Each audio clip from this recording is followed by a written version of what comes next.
Hi everybody. Alright, I am in my spookiest, scariest, horror-iest mode today. And that light you see is not my eyes, it's just reflecting off my glasses. So let's take these off. And we'll turn on a light here. That's a little bit better. You can probably see me a little bit better. So it is now November 1st, and of course FALLOWEEN is over. But I still want to do a quick review of a couple of horror stories that are on the NPR's 100 Best Horror list. And that'll be The Telltale Heart by Edgar Allan Poe and Oh Whistle and I'll Come to You, My Lad by M.R. James. Now, I left my notes at work, unfortunately, so I have to do this by memory. My memory is not good. And I am sitting in a parking lot at Tim Hortons, which is why the lights are so weird and why I keep looking around to see who's going by.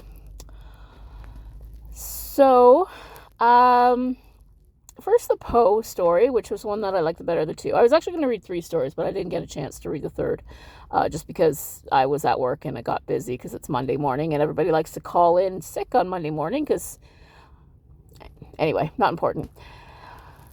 So, The Telltale Heart by Edgar Allan Poe is a great story. I don't recall if I've ever read it before, but I am familiar with the story, as I'm sure you are.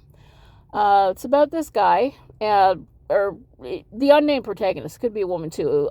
Never really says who he is, but it kind of sounds masculine to me. And he decides he doesn't like this old man, and the old man. The man's crime is that he has one weird eye.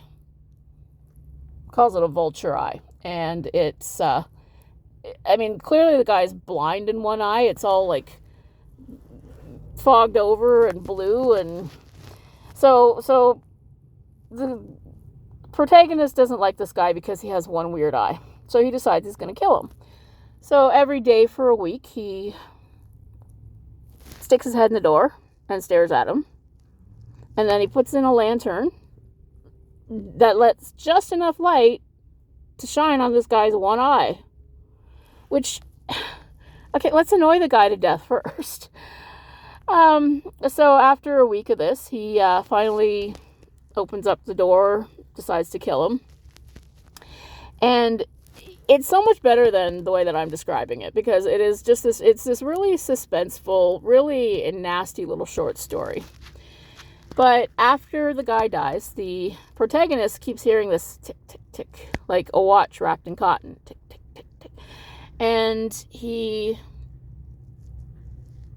buries the body under the floorboards, and a couple of cops show up to question him, and he's, cool as a cucumber. He's sitting there and he's thinking, hey, he got away with it, these guys don't know anything, but he can still hear that, but it keeps getting louder and louder and louder and louder until finally he just loses his mind and he says, okay, I did it. Now, one of the things that I've always found a little bit frustrating, and I've talked about it before, is that when something's in the public domain, you're going to get different versions, or just slightly different versions. So in the one version, he just says, I did it, and you can call me mad if you want.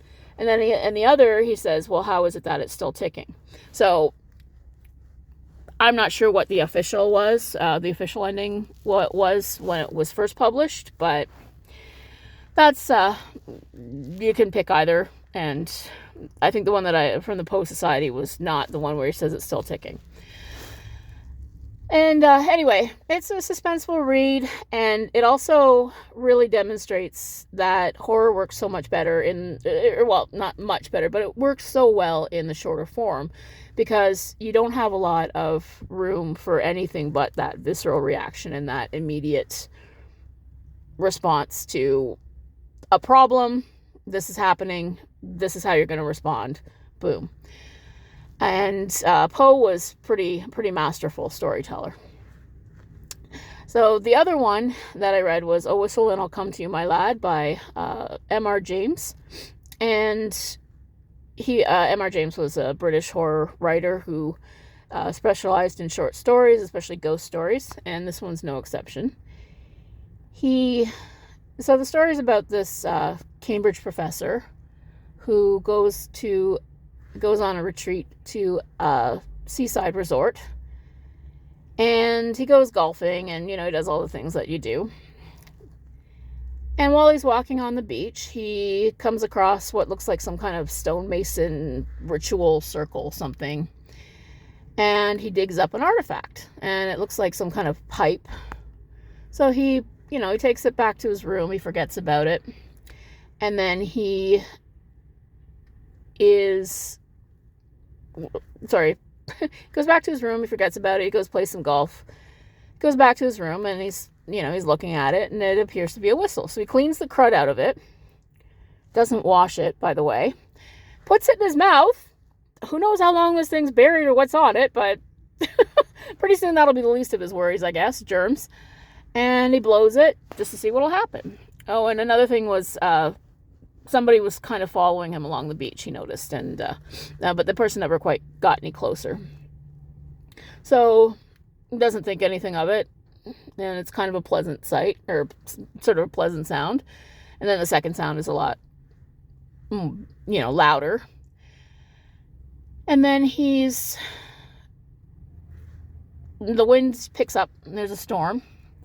And he's talking to his friend the next day, and he says, his friend says, well, we could have said blow a whistle and, the storm will come up. And he's like, oh, I actually did find a whistle. His friend's like, yeah, I would tell you to throw that out into the sea, never to be seen again. And the professor's like, well, I don't believe in these things. I didn't believe in the supernatural until recently either, so you can always be swayed. So then his bed keeps getting messed up.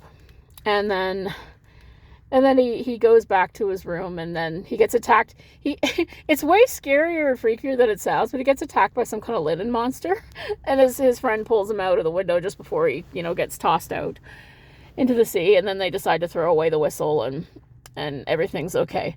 But it's a really good example of creating suspense in a horror story, and about how the thing that I find is comparable in these two stories is that you have these guys that have a fair amount of hubris, right? They don't think anything can happen to them, and they think that they are above the consequences. But both stories are kind of a morality tale that, if you make the wrong choices, yes, there are going to be consequences, and there are things that are bigger than you that maybe you shouldn't mess with.